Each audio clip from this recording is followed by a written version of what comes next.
What up? This is Rama Screen covering movies, TV, and entertainment, and here's my review of Bad Trip. Hey, before you watch my review, please subscribe to my channel, press that like button, and ring that bell so you can get notified whenever I post new videos. And if you would like to help support this channel, please do so at patreon.com/ramascreen. That's patreon.com/ramascreen. Let's rock this. Bad Trip is pretty much the Eric Andre show, Jackass, and Borat all rolled up into one. But all that combination does not necessarily translate into a spectacular film. Because here's the thing, at the very least, Borat has a plot. It has social commentary themes.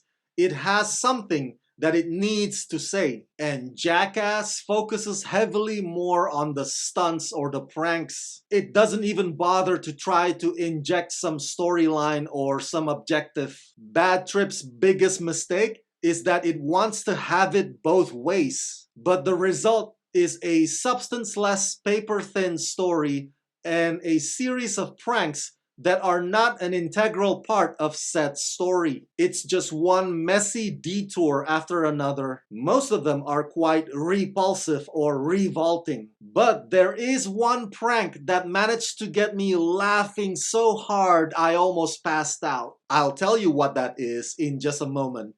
Part scripted comedy, part hidden camera comedy, Bad Trip follows two best friends as they go on a cross-country road trip, pulling inventive pranks and throwing real-life audiences into mayhem.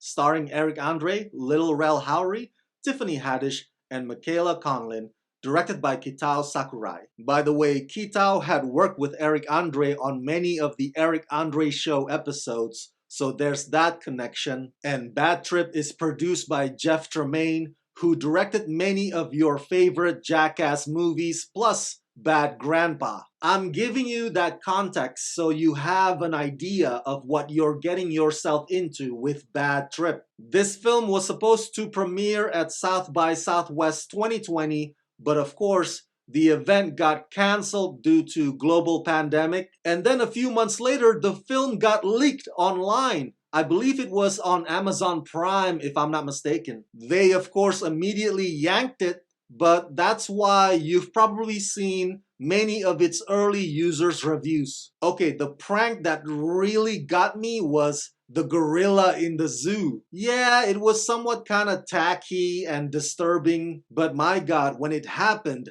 I completely lost it. I died from trying to catch my breath. But that's about it, really. The rest of them are either crude or just straight up mean. And you know it doesn't go well when the audiences are more pissed off than they are amused. And many of the pranks are like rejects left in the Eric Andre show's cutting room floor. But that goes to what I implied earlier. If only this movie would decide whether it wants to be all pranks or all scripted. Eric Andre and Lil Rel Howery's banters are actually not too shabby. Like your typical buddy road trip comedy, you can definitely build on that, but there's nothing more to their adventure here than traveling to New York to see about a girl. There's nothing much there to grab onto. And making things worse, most of these pranks are like endless strings of interruptions or distractions. Kinda reminds me of Mary Poppins Returns. Remember that movie? Where they would stop the plot, constantly stopping every other 5 minutes to force in another song and dance number that has very little to do with the character's personal journey. Overall, Bad Trip lives up to its title, and I definitely would not go on this trip ever again.